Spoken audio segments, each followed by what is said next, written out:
Hello everyone, welcome back to Dark Souls 1 Remastered. In the last episode, we just killed, destroyed, demolished Orange Team Smo. We got the Lord Vessel and we are allowed to warp between areas. I also promised we were going to take on Seath, but realizing now I don't have that much time for this episode. Not because of the episode length, just because of time restraints for me. We're actually going to dip out. However, the progress we already made with the killing the two hogs last episode, you know, it still works, so we're good. Yeah, so actually we're gonna head down to Parish. Right. And we're gonna head, to a boss. A side boss that is gonna be pretty easy to get done. We're gonna pass Mr. Titanite Demon here. We could probably beat him, but there's really no point right now. I would only need to do it if, well, I needed to upgrade something with Demon Titanite, which is Black Knight weapons.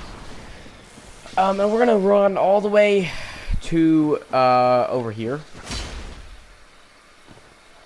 Yeah, no, you shouldn't be getting up. They only have about, 260 health or so. So my 635 damage I do with a single light attack swing. Yeah, no, they're definitely being brought down to their knees. It's fine. Now, you know, you'd be surprised. You guys, let's get that soul. And yes, it is a soul. Also, the purple moss clumps are going to be real nice for later. Nah. Alright, so we're actually going to come over here, and the reason we come over here is because, well, there's a secret door over here leading to a bonfire. This is not a bonfire you can teleport to, and I'm going to tell you every bonfire that you can teleport to. There's a few.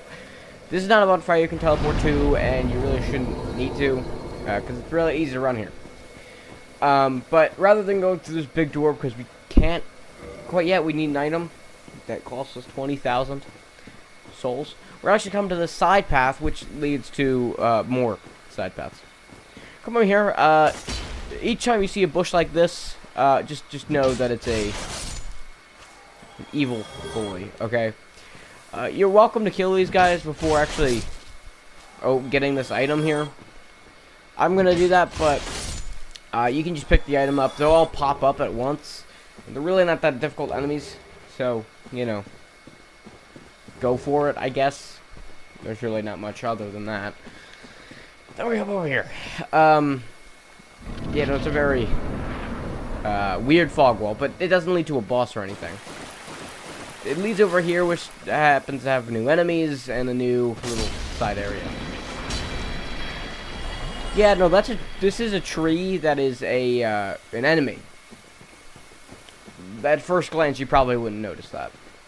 But, yeah. These guys, they like falling through the world for me. I don't know why, but they just do. You can kill them and they'll give you some green blossoms. And that's the best I got. Also, if you don't think this tree's alive, it's turning. Well, it was.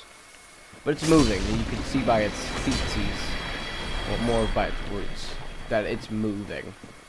We're just going down this little side area first, because it's actually a lot easier to finish up. We have a few new enemies, other than these guys. We actually have, what are stone soldiers, or that's what I call them at least. They are definitely something. I'm actually going to run away here to heal, because I do not have a lot of health. You know, they're pretty easy. They're like your normal average guy, and they have just about 400 health.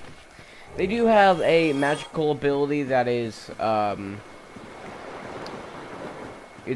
they summon a spell called the Walk of Peace, the Promised Walk of Peace, which makes you walk rather than like roll or anything. So it basically makes you over encumbered, like over 100%. So, yeah, but it does take a while for it to do it. So really, that's your time to attack. Then, rather than going back where we came from, we're going to come right over, not here, hold on. We're going to come right over here, which is, hold on. Also, if you're wondering, these guys, the stone soldiers, do drop things. They drop their shield and they drop their sword. They can't drop their armor because you can pick their entire armor set up later. And I'll show you where to get that in a later episode, but yeah. As soon as they get off of, as soon as they step onto their feet, that's when you could start hitting them, because you can't hit them before when they're getting up. So yeah. Here's the wolf ring. It's a very good ring. It boosts poise, and unlike Dark Souls 3, poise is amazing in this game because it makes it so that you will never basically get staggered. That's 40 poise points, which is very good. Yeah, that's the best I got. Let me heal up here. Alright, hold on. Sorry, I have to deal with these guys because they do get annoying because they're everywhere. Right, we're actually gonna head back down to this part, you know, where we were originally. And yeah, there's a few things around here. Majority of them are just enemies, and that all lead to nothing. But if you come to the side path here, you get to meet a new enemy. It's spiders. Why did I say spiders? I meant snakes. That's the enemy. You also pick up the partisan. It's a, well, if you know what a partisan is in real life, it's basically a much more powerful spear. It's a strength spear, basically. It's a, yeah, that's the idea. That's basically it. Oh, what? See, I don't even notice where these guys are half the time. They're everywhere, man. That garage does a lot of damage. They do a lot of damage for late game, but trust me, the enemies in this game do so much more damage than they probably should. You get used to it. Give it a second. See, my sword went right through him. You can't hit him until he's not up, just sort of up. I can't hit him now. Also, how are you not dead? But I could hit him just about when he got onto his feet. Alright, we gotta actually get moving here so I don't get hit again. Because the stone guys do a lot of damage, surprisingly, even though they take one hit. And also, I'm not wearing very protective gear because I can't really wield the weapon I want to use right now. Their drops are actually yellow, and thing is, with yellow drops, the reason they're yellow is because, well, how do I put this? They are much more rare, to say the least. Like, the idea is, it's a chance drop rather than a perfect drop. And they're unique weapons most of the time, so they're gonna be dropping, and it's gonna be yellow. So we're gonna come up this long staircase here because why not? And kind of head into this fog gate. And guess what? We get to fight one of the easiest bosses in the game. The Moonlight Butterfly. It's right up there. Yep, this is it. If you get lucky enough, he might be super easy. But if you don't get lucky, well, good job. So Moonlight Butterfly is a butterfly, and she has the power of moonlight on her side. She has a total of, I think, like 5 spells she can use. She has that one, which are homing. She has that attack. But attack is not the right answer. Basically, the idea is she flies over, and then she has a chance to do a special attack that shoots a blast, like a grenade, at you. She will come close so she can end her. And you stay here long enough, it takes you too long, she will explode. And yeah. And yeah. And with that, that's the easiest boss in the game over with. You can beat her at basically any level. Just make sure you don't get hit by some of those blasts, because they actually do a surprising amount of damage if you're not, you know, magic defended.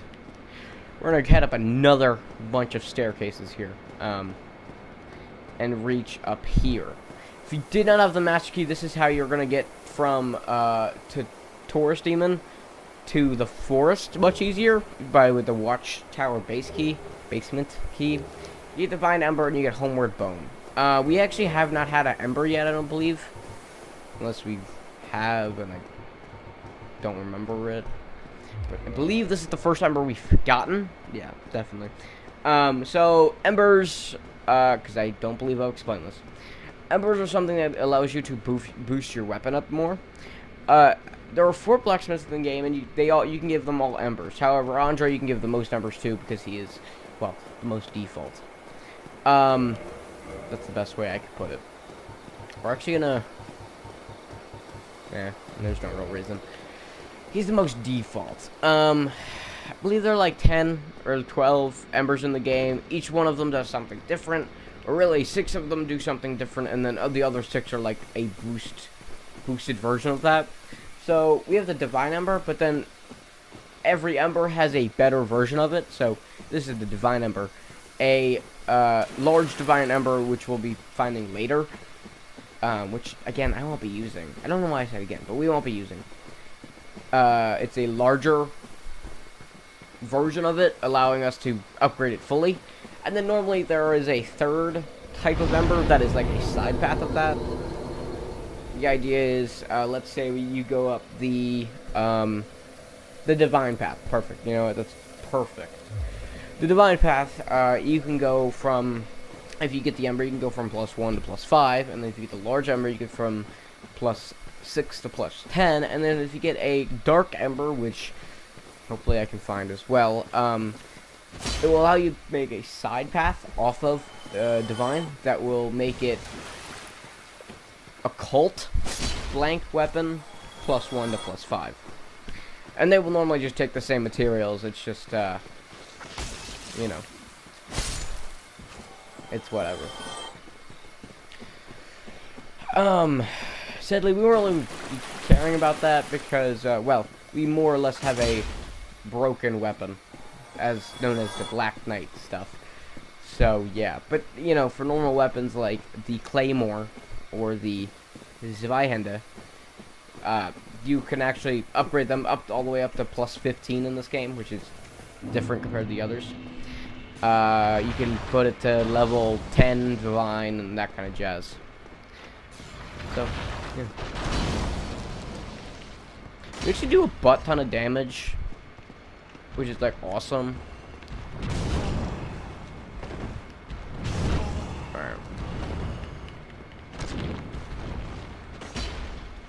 Yeah. I'm just killing this guy because I don't want him to be in the way. Because we're actually going to be coming through these areas a lot. And this one's probably the easiest one to kill. He gives you Demon Titanite. He also has a chance to drop his weapon, the Demon Titanite, or the Titanite Catch Staff or something like that. I don't know exactly what it's called, but it's something like that. Alright, we're going to talk to Andre here, not just because of the Ember, but also because of an item that we can now get. That's a rare Ember you have there. Yep. I've seen one of those before. It's the Ember of a divine blacksmith. Might you consider leaving that with me? I can produce divine weapons with a flame such as that. Yeah, that's kind of it. Thanks for that. You've made a fine decision. You soon shall see. And I don't use Divine, but yeah. And we have an occult club. You pick this item up, I don't know where, and yeah. Also, if you get a lightning spear, which you can get by killing a mimic in the Sen's Fortress, all the way at the bottom with the boulders, this is the easiest way to just get a spear +10, or a lightning spear if you want one. I mean, yeah. I mean, you get Ornstein spear by killing Smo first, and then killing Ornstein, and you get basically a lightning spear. Yeah, whatever. So now that we have, I'm doing this gesture. Now that we have 20,000 souls, we'll be able to buy the Crest of Artorias, which will allow us to open a door. We're not gonna open that door now, and actually, this is gonna be the end of the episode. I'm sorry that it was a little bit shorter than the others, but I think it was good for me because I didn't have a lot of time, and it was good for you because you gotta see your boss. So yeah, I hope you guys enjoyed. Don't forget to leave a like and subscribe to the Crest channel. Next episode, we will be continuing with the Seath playthrough, the Seath areas. So I will see you guys then. Don't forget to smash the like button. I'll never say that again. Don't forget to leave a like on the video, subscribe to the channel, tell your friends, tell them all. Please, I need this. I'll see you guys next time.